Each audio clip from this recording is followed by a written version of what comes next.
आप सभी को जोहार साथियों। स्वागत है आज फिर से एक नागपुरी के एक संज्ञा का हम क्लास लेकर आपके बीच में आए हैं। और अब तक आप मेरा वर्ण का क्लास नहीं देखे हैं नागपुरी का, तो आप प्लेलिस्ट में जाकर जरूर देख लें। जेटेड का क्लास हम नागपुरी का व्याकरण बता रहे हैं। साथ ही आप पुलिस दरोगा या कोई भी एग्जाम झारखंड की तैयारी करते हो, वहां पे नागपुरी व्याकरण में प्रश्न आएगा तो यहीं से आएगा। तो साथियों, बस आज आप पढ़ते हैं तो नागपुरी संज्ञा का पूरा हम बताने वाले हैं संज्ञा के बारे में। तो चलिए संज्ञा का क्लास से स्टार्ट करते हैं। नागपुरी संज्ञा में आज हम बात कर रहे हैं क्या होता है। संज्ञा माने दुनिया का कोई नाम, माने दुनिया का कोई भी नाम है वो क्या है, संज्ञा है। तो नागपुरी में देखते हैं संज्ञा को हम लोग, देखिए आप लोग जानते हैं कि हम लोग हिंदी में संज्ञा को ऐसे लिखते हैं कि नागपुरी में हम लोग थोड़ा सा इस रूप में लिखते हैं ना। तो संज्ञा, संज्ञा कर अर्थ होएला नाव, संज्ञा कर अर्थ होएला नाव, दुनिया कर कोई नाम है वो संज्ञा है ना। हिंदी या नागपुरी दोनों में समझिए। इसका परिभाषा बात करें, माने कोनो जिनिस ठाव भाव चाहे नाव के ही संज्ञा कहल जाला। एकर अर्थ समझिए हिंदी में, माने कौन, माने कोई भी जिनिस, माने क्या होता है वस्तु, कोई भी वस्तु, ठाव माने स्थान या भाव या नाम, चाहे माने या नाम के ही संज्ञा कहते हैं, समझिए ना।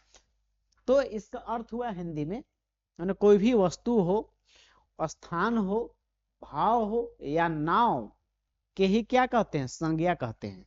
तो संज्ञा को इस नागपुरी में भी लिखा हुआ है। जैसे को हम लोग जैसे लिखते हैं, जैसे राम, रांची, जानवर, बूढ़ा आदि। मंगरा, मोहना, बुधना, ये सभी क्या है, नाम है। रांची, दामोदर, राम रेखा, ये मंदिर, ये सब क्या है, एक व्यक्ति आपका संज्ञा है। बात करते हैं इसका दूसर अर्थ में, यानी दूसरा अर्थ में, संसार कर सब वस्तु मन, माने संसार दुनिया के सब वस्तु, जे के माने जो देख सकते हैं, जिसको छू सकते, अनुभव कर सकीला, से के संज्ञा कहल जा रहा। संसार के सब वस्तु जिसको आप देख सकते हैं, छू सकते हैं, अनुभव कर सकते हैं, वो सभी क्या है, संज्ञा है, उसे संज्ञा कहते हैं। समझ गए, इसका ये हो गया संज्ञा कर भेद। तो संज्ञा कर भेद 5 गो। हिंदी लखे नागपुरी में भी संज्ञा कर 5 गो वर्ण होला, माने संज्ञा कर 5 गो भेद होता है। हिंदी में भी आपका संज्ञा कर 5 भेद, और नागपुरी में भी संज्ञा के 5 भेद होता है प्यारे साथियों। पहला है व्यक्तिवाचक संज्ञा। व्यक्तिवाचक वहां तो व्यक्तिवाचक यहाँ पढ़ते हैं ना। जातिवाचक संज्ञा, बस वही सब है। समूहवाचक संज्ञा, द्रववाचक संज्ञा, और लास्ट है भाववाचक संज्ञा। ये 5 संज्ञा के भेद हैं नागपुरी में भी। एक एक करके सब संज्ञा के बारे में जानने वाले हैं प्यारे साथियों। मजेदार क्लास है, इसने आपको संज्ञा से 102 सवाल जेटेट में आने वाले हैं, इसलिए आप इस क्लास को चुकिएगा नहीं। साथ ही आपको क्लास अच्छा लगता होगा तो लाइक एवं सब्सक्राइब जरूर करें, और अपने कोई दोस्त हैं साथी, उनको भी जरूर बताइए कि यहाँ पे नागपुरी का क्लास जो है चल रहा है साथियों। चलिए एक एक करके अब देखते हैं पांचों भेद को क्या क्या है, नहीं है इसमें। तो हम लोग देखने वाले हैं अब इसमें व्यक्तिवाचक संज्ञा। क्या देखने वाले हैं प्यारे साथियों, व्यक्तिवाचक संज्ञा क्या है। सबसे पहला व्यक्तिवाचक संज्ञा को देख रहे हैं, इसको समझिए। जोन शब्द से एक ठो वस्तु चाहे व्यक्ति कर बोध होएला, उके व्यक्तिवाचक संज्ञा कहल जा रहा। यानी मतलब है, जिस शब्द से एक ठो वस्तु, माने एक वस्तु या एक व्यक्ति कर बोध होता है, उसी को क्या बोलते हैं, व्यक्तिवाचक संज्ञा बोलते हैं। जैसे आदमी कर नाम, माने आदमी कर नाम, नाम मंगरा, राम, बुधनी, सोमा, ठीक है, कल्पना सोरेन, हेमंत सोरेन, ये सब क्या है आपका व्यक्तिवाचक संज्ञा। दिशा कर नाम, दुनिया के कोई भी दिशा कौन कौन है, उत्तर, दक्षिण, पूरब, पश्चिम, ये सब क्या है व्यक्तिवाचक संज्ञा ना। कोई व्यक्ति विशेष एवं के बोध कराता है। उत्तर कथी, तो उत्तर उत्तर जिधर है और कोई उत्तर दुनिया में है क्यों ना उत्तर है, फिर एगो दक्षिण है, वही समझिएगा। पहाड़ का नाम यानी पहाड़ के नाम, जैसे डोमरी, डोमारी पहाड़, हिमालय पहाड़, ठीक है ना। पारसनाथ पहाड़, पारसनाथ पहाड़ कहाँ है जी चेला लोग? पारसनाथ पहाड़ आपका पता है कि गिरिडीह में है ना। तो आप कमेंट करके बताइएगा कि एक पहाड़ का नाम बता रहे हैं, राजमहल पहाड़ी कहाँ पे है, ठीक है ना। तो राजमहल पहाड़ी कमेंट कीजिएगा आप लोग कि कौन सा जिला में झारखंड के है, ठीक है ना। तो ये सब पहाड़ के नाम भी क्या है, एगो पारसनाथाओं कोई दुनिया में है, तो एक चीज को बोध करा, एक चीज का बोध करा रहा है इन पारसनाथ को। ये भी व्यक्तिवाचक घटना यानी कि आंदोलन जो भी है, टाना भगत आंदोलन, बिरसा आंदोलन, तिलका आंदोलन, खेरवार आंदोलन, ये सब क्या है, व्यक्तिवाचक संज्ञा है।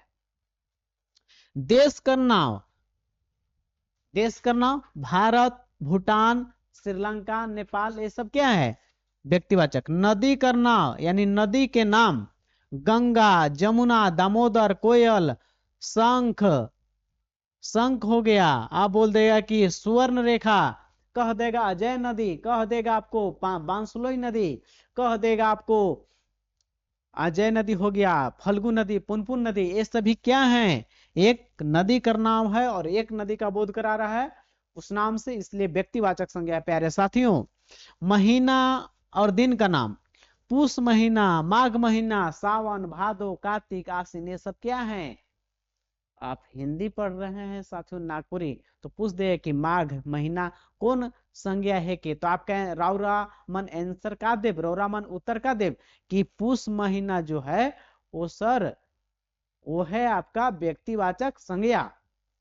चलिए अब अगला देखते हैं साथियों, संज्ञा जिसका नाम है जातिवाचक संज्ञा, हिंदी में एकरा कहल जाला जातिवाचक संज्ञा। तो आप लोग देख रहे हैं जातिवाचक संज्ञा बोलते हैं यहाँ नागपुरी में। चलिए देखिए बहुत आसान है, मैंने एक जाति के पूरा ले डूबेगा ये, हाँ समझ गए ना। क्या है देखिए, जातिवाचक संज्ञा, जातिवाचक संज्ञा जोन संज्ञा से एक ही तरह कर एक से अधिक वस्तु यानी जिनिस, आदमी, ठाव, भाव कर बोध होवेला उके जातिवाचक संज्ञा कहल जाला। माने इसका अर्थ समझिए, जिस शब्द से एक ही तरह के एक से अधिक वस्तु, आदमी, स्थान कर बोध हो जाता है तो उसी को क्या बोलते हैं, जातिवाचक संज्ञा, नागपुरी में जातिवाचक संज्ञा। जैसे पशु पक्षी कर नाम, पंछी कर नाम, कौआ, हिरन, कौआ कह दिए तो दुनिया के सब कौआ, लेकिन हम आपको फंसा सकते हैं कि मोहना कौआ, ये कौआ है जिसका नाम रख के रखे हैं मोहना कौआ, तो मोहना कौआ कह दिए यानी वो व्यक्तिवाचक है, लेकिन कौआ खाली कह दिए प्यारे साथियों तो कौआ क्या हो गया, वो कौआ सब कौआ के लिए डूबा, यानी सब कौआ, दुनिया का सब कौआ, तो कौआ पूरे जाति को बोध कर दिया, तो ये क्या है, जातिवाचक संज्ञा।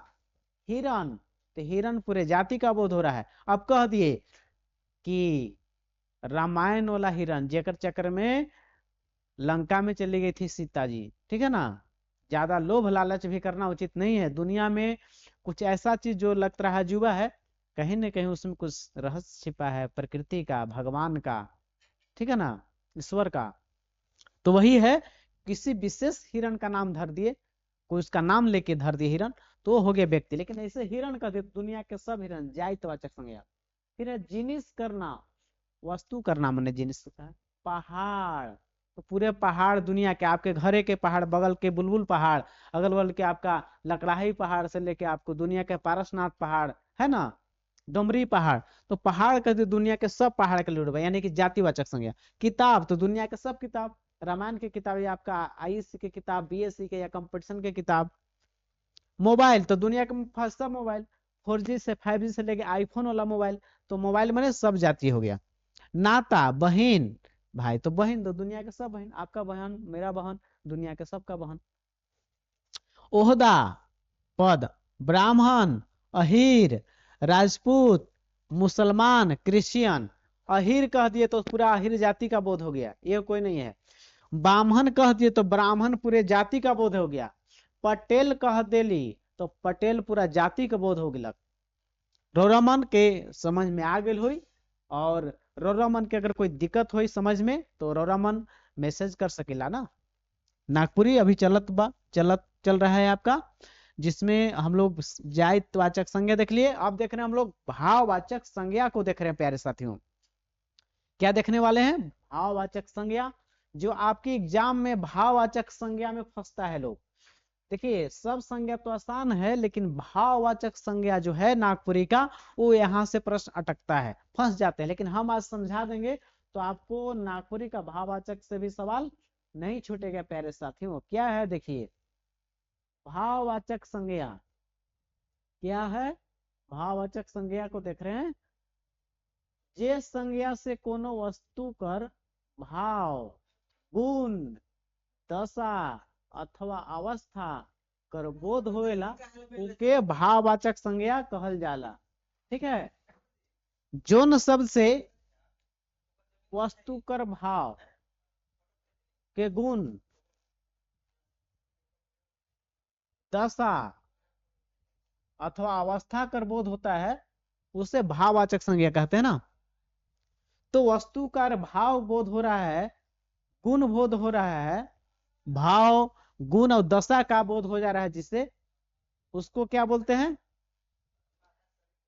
भाववाचक संज्ञा ना। भाववाचक संज्ञा के बारे में यही है कि गुण का, भाव का, दशा का, उसका अवस्था का बोध हो जाए तो वही है रौरामनकर भाववाचक संज्ञा। समझिए, पढ़िए, इसको समझिए।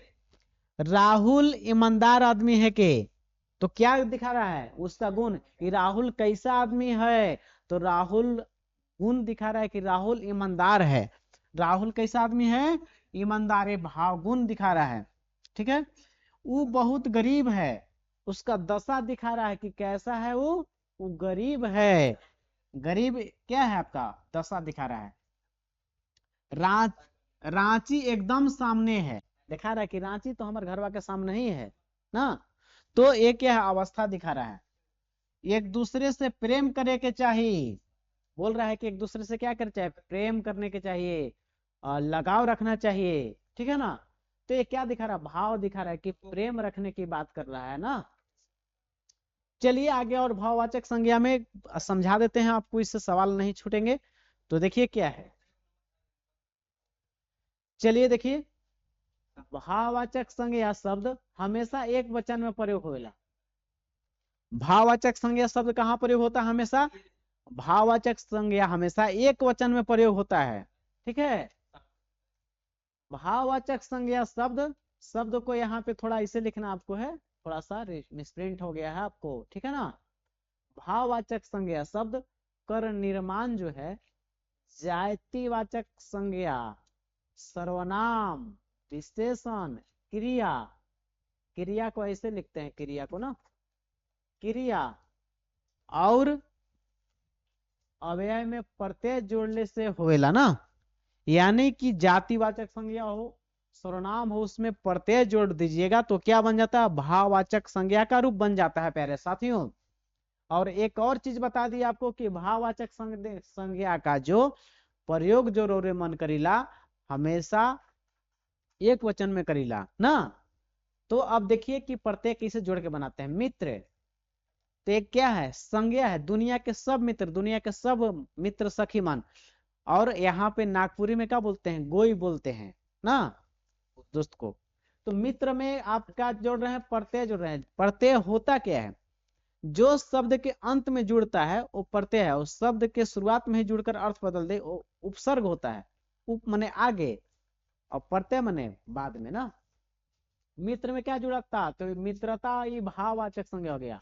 मित्रता एक विशेष भाव है मित्रता का। पुरुष में तो पुरुषत्व हो गया।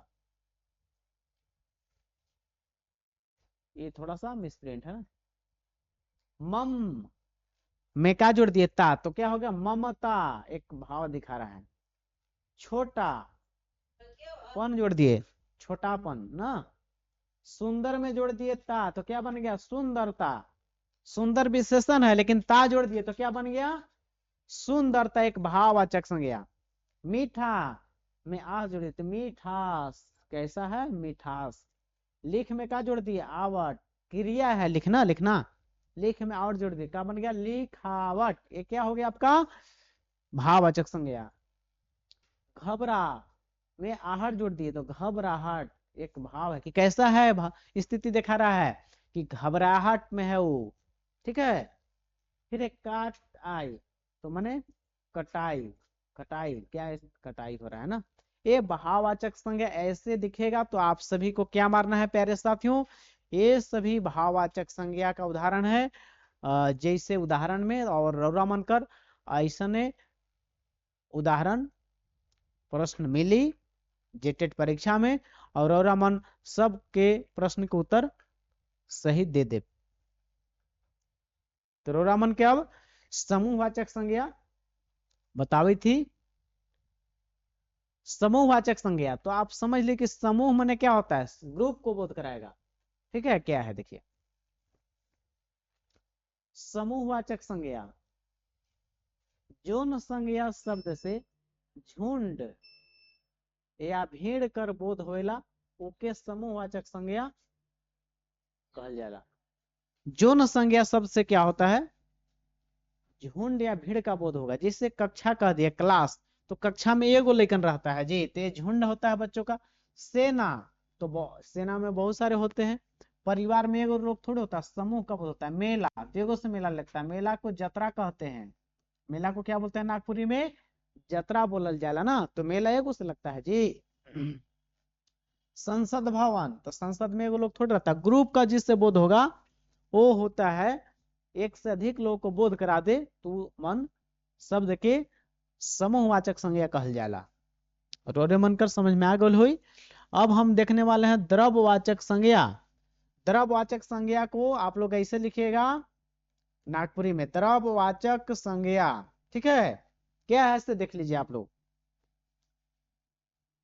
जोन संज्ञा शब्द से, जोन को ऐसे लिखना है ना, जोन ऐसे लिखना, थोड़ा टाइप में गलत हो गया। जोन संज्ञा शब्द से कौनो द्रव्य पदार्थ धातु अधातु जे मनक नाप तौल हो सकेला उसके द्रव्यवाचक संज्ञा कहल जाएगा। कोई पदार्थ जिसका नाप तौल कर पाइएगा उसको क्या बोलते हैं द्रव्यवाचक संज्ञा कहल जाएला। देखिए जैसे पानी बह रहा है, पानी क्या हो जाएगा तौल सकते हैं ना जी द्रव्यवाचक। लोहा में जंग लग गया तो लोहा क्या है आपका धातु है। सोना बहुत महंगा है, क्या है आपका द्रव्यवाचक। हमके सुंदर कमीज चाहिए तो कमीज को माप सकते हैं ना जी, माप तौल जिसको माप सकते हैं। तो कमीज जो है आपका सिलाते हैं तो माप पाता है कि ना कपड़ा, तो इसलिए नाप तौल हो रहा है तो क्या है आपका द्रव्यवाचक। दूध से खीर बनेला तो दूध को लीटर में तौलते हैं ना जी, मापते हैं, तो वो हो गया आपका द्रव। फिर है दामोदर नदी का पानी बहुत प्रदूषित है तो आप समझिए दामोदर नदी, नदी में पानी है, पानी को तौल सकते हैं ना जी लीटर में, होता है कि नहीं। ये सभी द्रव्यवाचक संज्ञा हो गया प्यारे साथियों। तो ये द्रव्यवाचक संज्ञा आप देख लिए और संज्ञा का क्या है एमसीक्यू प्रश्न है। तो संज्ञा का एमसीक्यू प्रश्न जो है प्यारे साथियों हम अगले क्लास में बताएंगे। इस संज्ञा का जो था